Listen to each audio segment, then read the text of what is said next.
সে আরবি জানে, সে আসতে হাইয়া একের সাথে সাথে চলে গেছে।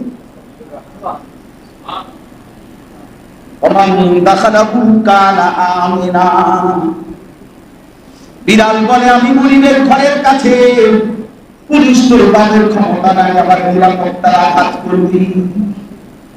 আমি আসমানওয়ালার পক্ষ থেকে নিরাপদ হয়ে আছি। ওয়ালিল্লাহি আলান নাসি হিজ্জুল বাইতি মান ইসতাতা ইলাইহি সাবিলা। এবার আল্লাহ বলেন এতগুলো বৈশিষ্ট্য যেই কাবার বললাম, এটা প্রথম ঘর, এটা মানুষের জন্য, এটা মক্কাতে, এটা বরকতের খাজানা, এটা হেদায়েতের কেন্দ্র, এটা স্পষ্ট নিদর্শনওয়ালা, এখানে মাকাম ইব্রাহিম, এখানে যে আসে সেই নিরাপদ। এত কিছু কেন বললাম বান্দা? কারণ এই ঘরকে কেন্দ্র করে আমি আল্লাহ সামর্থ্যবানদের জন্য আমার ঘরের জিয়ারত, আমার সন্তুষ্টির জন্য হজটাকে এখানেই আমি ফরজ করে দিলাম। এত উত্তম জায়গায় হজ করতে কয়টা টাকা খরচ করে আসবা? কেন আসবা না বান্দা? এতগুলো নিয়ামত কি পাবা না? কথা বলেন না। এইবার শেষ কথা বলে আল্লাহ বলেন ওমান কাফারা ফাইন্নাল্লাহা গানিয়্যুন আনিল আলামিন।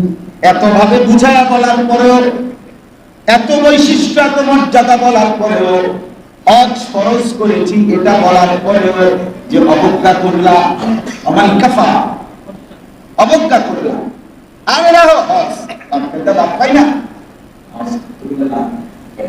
আসি নিয়ম দিয়া আছে হুজুর আমনে তো আর কিটা আমের বাড়ি কোন মাইয়াকে বিয়ে দিছি না, অনেক হয়ে যায় কোন মাইয়াকে বিয়ে দিছি এমন রবীন্দ্র মানুষ আছে না? তো এটা অবজ্ঞা করা হলো না? কথা বলেন না কেন? এটা অবজ্ঞা করলো কিনা? আল্লাহ বলেন শুনে না যে অবজ্ঞা করলা, কিংবা অস্বীকার করলা, ইন্নাল্লাহা গানিয়্যুন আনিল আলামিন। তোমার মতো অপদার্থের আমি ধাপ ধারি না। তোমার মতো গেল ২-১০,০০০ না আইলে আমার কিন্তু আল্লাহ যেন বলছেন যা তুই কেন বেটা, গোটা পৃথিবীর একটা মানুষও যদি আমার ঘরে না আসে, আমি অমুখা ব্যক্তি, আমার ঘরের মর্যাদা এক জাররাও কমবে না, আমি রবের মর্যাদাও কমবে না। আমি তো আমি যেমন আছি তেমন, আমার ঘরও তেমন মর্যাদা। তুই আসলে বান্দা তুই নবী দামি, ঠিক কিনা বলেন?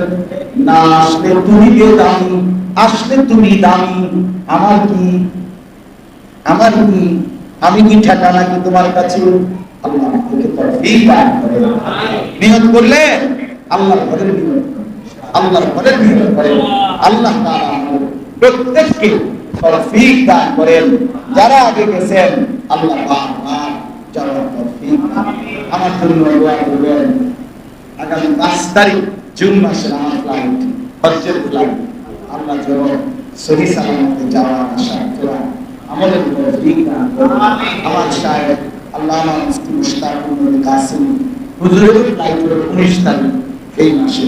আল্লাহ তাআলা হজরতকেও যাওয়া তৌফিক দান করেন। সারা পৃথিবীর হাজী সাহেবানদেরকে আল্লাহ তাআলা কবুল করেন।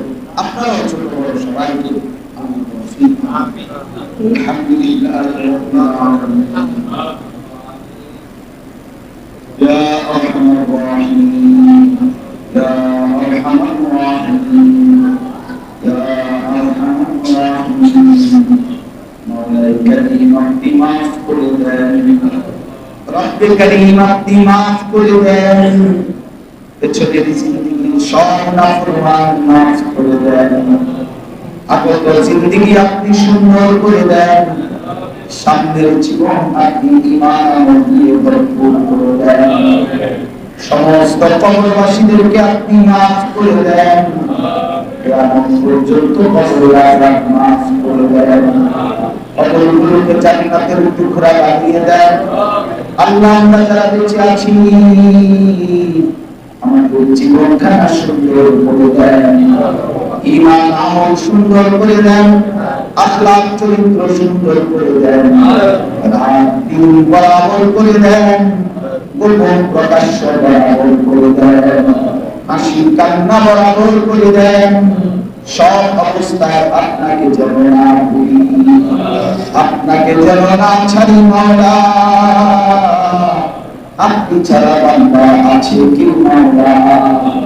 হাসবুনাল্লাহু ওয়া নি'মাল ওয়াকিল, নি'মাল মাওলা ওয়া নি'মান নাসীর। হাসবুনাল্লাহু ওয়া নি'মাল ওয়াকিল, নি'মাল মাওলা ওয়া নি'মান নাসীর। আল্লাহ মাফ করে দেন, আল্লাহ মাফ করে দেন, জিন্দেগি সুন্দর করে দেন, জীবনকে বদলে দেন। বাবা চাচা মুরব্বিদেরকে আরো বেশি আমলের তৌফিক দান করেন আল্লাহ। খাস করে হজ্জের দিন পবিত্র মাসে আপনার কাছে আমি গুনাহগার গোলাম, হৃদয়ের সবটুকু ফরিয়াদ করলাম, আপনার ঘর জিয়ারতের তৌফিক দেন, কাবার কায়ুল্লাহ দেখবার তৌফিক দেন আল্লাহ। এই চোখকে আপনি কবুল করেন, প্রতিটা ভাইকে আপনি তৌফিক দান করেন, একজনকে বঞ্চিত করবেন না, একজনকেও না, মাকেও না, বাবাকেও না, ছেলেকেও না, মেয়েকেও না। আল্লাহ এই কারো দিলাম না, কবরে দিয়েন না, মধ্যুরাও সালমানের কবরে দিয়েন না বন্ধু সামনে সারা নাহি করে দিয়ে আল্লাহ আপনি তৌফিক দেন, মাদ্রাসা কামা কবুল করে নেন, মাদ্রাসার জরুরত আপনি পূরণ করে দেন, ছাত্র উস্তাদ আরো হিদায়াত দেন, ছাত্র উস্তাদ সকলকে ইখলাস ও তাকওয়া দান করেন আল্লাহ। সাদুল্লাহকে কবুল করে নেন, দারগাহ উস্তাদকে কবুল করে নেন, মাদ্রাসা মসজিদ কমিটির সদস্যদেরকে কবুল করে নেন, এলাকার মহল্লার সমস্ত মানুষকে কবুল করে নেন আল্লাহ। আমাদের সবাইকে উত্তম ঈমান দান করেন, অসুস্থ বিমারীদের শিফা করে দেন, প্রত্যেকের দাওয়াত রিজিকে হালাল বরকত দান করেন, প্রবাসীদেরকে সহি সালামত রাখেন, গোটা দেশ খায়র বরকত দ্বারা ভরে দেন, ফিলিস্তিনের মজলুম মুসলমানদেরকে রেহাই দিয়ে দেন আল্লাহ। আখির ফরিয়াদ আবার করছি।